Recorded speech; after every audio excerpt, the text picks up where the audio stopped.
కాలకేతు పూర్వకాలమందు కాంచనపుర రాజ్యాన్ని కాలకేతు అనే రాజు పాలించుతూ ఉండేవాడు. కాలకేతు మహాగర్వి.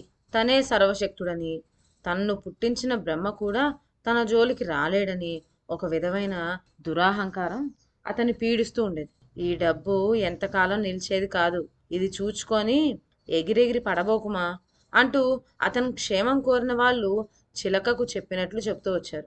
అధికార గర్వంతో ఉన్న కాలకేతుకు ఇటువంటి మంచి మాటలేవి చెవికి ఎక్కేవి కావు. చిన్న పెద్ద తారతమ్యం లేకుండా అందర్ను తీసిపడేసేవాడు. రాజపదవి నుండి తనను తప్పించడానికి ఎవ్వరికీ తరం కాదని అతని ధీమా.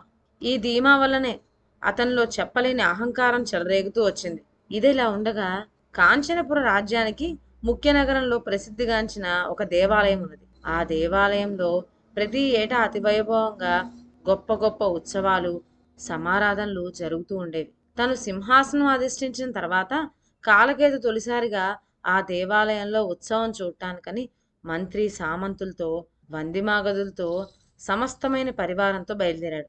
రాజు చేరుకునేసరికి ఆలయంలో పండితులు పురాణాలు చదువుతూ ఉన్నారు. పురోహితులు సర్వయుక్తంగా మంత్రాలు చదువుతున్నారు. పురోహితుడు మొదట శ్లోకం చదువుతూ ఉండగా రాజు వచ్చి గుడిలో ప్రవేశించాడు. ఆ శ్లోకానికి అర్థం ఇది: ఈశ్వర, నీవు సర్వశక్తిమంతుడు, సంకల్ప మాత్రం చేతనే ప్రభువుని సేవకునుగాను, సేవికుణ్ణి ప్రభువుగాను చేయగలవు కదా అని అర్థం. ఈ శ్లోకం చదువుతూ ఉండగా కాలకేతుకు తెల్లజెర్లు పాకుతున్నట్లయింది. శ్లోకమంతా విన్న తర్వాత అతడు సహజ సిద్ధమైన తన అహంకారంతో, దేవుడు సంకల్పిస్తాడట, తలుచుకుంటే రాజును సేవకునిగా, సేవకుని రాజుగా మారుస్తాడట.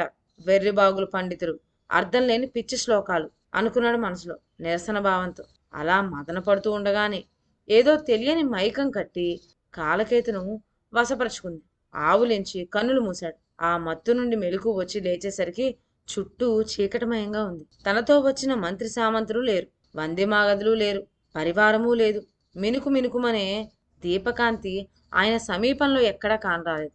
కాలకేతుకు కంగారు పుట్టింది. ఒళ్ళంతా ముచ్చెమట్లు పోసినాయి. గొంతు ఆరుకుపోయింది.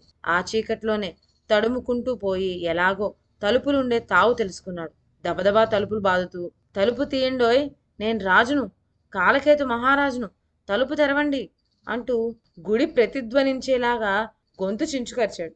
ఈ కేకలు ఆలయం లోపల నుంచి వస్తున్నాయి. దేవాలయం అవతల కాపలా వాళ్ళు ఉన్నారు. వాళ్ళకి ఈ కేకలు వినపడగానే ఆశ్చర్యపడి, ఇప్పుడే కదూ ప్రభువారు పూజ పునస్కారాలు ముగించుకొని వెళ్ళిపోయారు, వారు వెళ్ళడం కల్లారా చూచామే, ఇదేమిటి? నేను రాజును, నేను కాలకేత మహారాజును అని లేస్తున్నాడే, వీడెవడన్నా పిచ్చివాడా, త్రాగుబోతా అని వాళ్ళల్లో వాళ్ళు వాదించుకొచ్చొచ్చారు. ఎలా అయితేనే కావలివాడు తటపటాయిస్తూనే తలుపు తెరిచేటంతలో మెరుపులాగా ఎవరో ఒక వ్యక్తి ఆ చీకట్లోకి దూసుకుపోవడం గమనించాడు. అయినా మనకెందుకని వాళ్ళు చల్లగా ఊరుకున్నారు. ఇలా పరిగెత్తిన కాలకేతు క్షణంలో రాజభవనం చేరుకున్నాడు. ఎవరక్కడ? మేము దేవాలయంలో నిద్రిస్తూ ఉండగా మా అనుజ్ఞ తీసుకోకుండా ఈ మంత్రి సామంతులు, వందిమాగదులు ఎలా వచ్చేశారు? ఈ అపరాధులను పట్టి బంధించండి అని పరివారానికి ఆజ్ఞాపించాడు. బంధించండి, పిచ్చివాడు, వీడు రాజభవనంలోకి ఎలా రాగలిగాడు అంటూ సేననాయకుడు భటులకు ఆజ్ఞాపించాడు. మరుక్షణంలో కాలకేతు మణిబంధాలకు సంఖ్యలు తగిలించి రాజు ఎదుట నిలబెట్టారు. కాలకేతు రూపంలో ఉన్న దేవదూత రాజును చూస్తూనే మందహాసం చేశాడు. ఎవరు నువ్వు అని ప్రశ్నించాడు. నేనా నేనా అంటూ కాలకేతు హూంకరించాడు. కొంచెం పస్తాయించి, నేను కాలకేతు మహారాజును, తెలిసిందా అని బదులు చెప్తూ భటుల వైపు తిరిగి, వీడు మోసకారి, నా వేషం వేసుకొచ్చాడు, వీడిని బంధించండి అని గొంతెత్తర్చాడు. మారువేషంతో వచ్చిన దేవదూతకు కాలకేతులో అతిశయిస్తున్న అహంకారం చూచి నవ్వు పుట్టింది. వీడెవడో త్రాగుబోతు, అయినా తెలివి తప్పకుండానే మాట్లాడుతున్నాడు. మన స్థానంలో హాస్యగాడుగా అయినా పనికి రావచ్చు. నిషా దిగే వరకు ఖైదీలో పెట్టి ఉంచండి అన్నాడు. వెంటనే భటులు అతన్ని తీసుకుపోయి దుర్గంధపూరితమైన ఒక చీకటి కోటలో బంధించారు. ఒక వంక అతడు, నేనెవరనుకున్నారు, మహారాజును, కాలకేతును అంటూ అరిచే అరుపులకు ఎవ్వరూ లెక్క చేయక పిచ్చివాణ్ణి చూచినట్లే పక్కపక్క నవ్వి హేళన చేశాగారు. మరికొద్ది రోజులకు దేవదూత రాజభవనంలో ఒక బ్రహ్మాండమైన విందు ఏర్పాటు చేశాడు. ఆ విందుకు దేశ దేశాల నుండి సామంతరాజులందరూ వచ్చారు. దర్బార్ కలకల్లాడుతూ ఉంది. మహామహులందరూ సమావేశమై ఉండగా ఖైదీలో ఉన్న కాలకేతును తీసుకురమ్మని ఆజ్ఞాపించాడు దేవదూత. ఆ ప్రకారం కాలకేతును తీసుకొచ్చారు. పాపం అతని అవస్థ ఏమని చెప్పేది. రంగురంగుల గుడ్డపేలికలతో కుట్టిన దుస్తులు అతడు ధరించినవి. నెత్తిమీద హాస్యగాడు పెట్టుకునే కుచ్చుటోపి, చేతిలో ఒక బారెడు పొడుగుగల వంకర టింకర కర్ర, భుజం మీద కిచకిచలాడుతూ ఉన్న కోతిపిల్ల ఒకటి. ఆ వచ్చిన రాజాది రాజులందరికీ వాణ్ణి చూపిస్తూ దేవదూత, ఇతడెవరో మీకు తెలుసా అని అడిగాడు. ఈ మాటకు కాలకేతు ఒళ్ళు పళ్ళు పటపటా కొరుకుతూ, అయ్యా, నన్ను గుర్తించలేరా? నేనసలు కాలకేతు మహారాజును. వీడెవడో నా వేషం వేసుకువచ్చి మాయ నాటకం ఆడుతున్నాడు అని వారందరినీ ప్రశ్నించాడు. వారంతా పొట్ట చెక్కలయ్యేలా నవ్వి, వీడెవడో తలబిరిసే గాని తెలివైనవాడే, భలే హాస్యగాడు అంటూ కాలకేతుకేసి చూచి వేలాకోలం చేశారు. కాలకేతు సూరమన్నాడు. ఇలా ఉండగా ఒక రోజున రాజు రూపంలో ఉన్న దేవదూత కాలకేతును అంతఃపురంలోకి పిలిపించాడు. నువ్వెవరు? ఇప్పుడైనా సరిగ్గా చెప్తావా అని అడిగాడు. ఈ ప్రశ్న వింటూనే కాలకేతు కుప్పగా కూలిపోయాడు.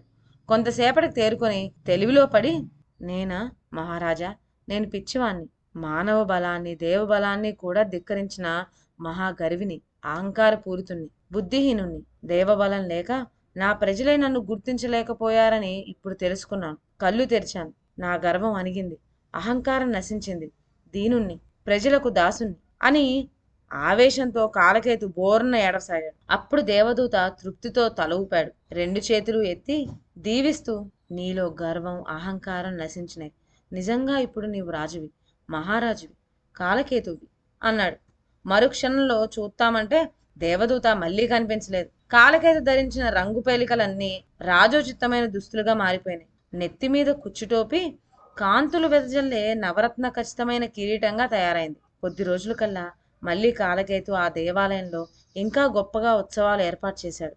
ఈసారి పురోహితులు వర్ణించిన శ్లోకాలు మహారాజుకు ఆనందాన్ని కలిగించినాయి, కానీ వెగటు కాలేదు. ఈసారి ఈశ్వర శక్తికి జనవాక్యానికి వినయుడై అతడు జేజేలు పలికాడు. నాటి నుండి కాలకేతు ప్రజలందరకు ఇష్టమైన మహారాజుగా మారాడు. ఇదండి వాళ్ళ కథ.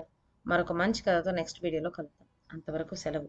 నా ఛానల్లోని కథలు మీకు నచ్చినట్లయితే నా ఛానల్ను లైక్ చేసి సబ్స్క్రైబ్ చేయండి. షేర్ చేయటం మర్చిపోవద్దు. కొత్త కథల నోటిఫికేషన్ కోసం బెల్ ఐకాన్ ప్రెస్ చేయండి. Thank you.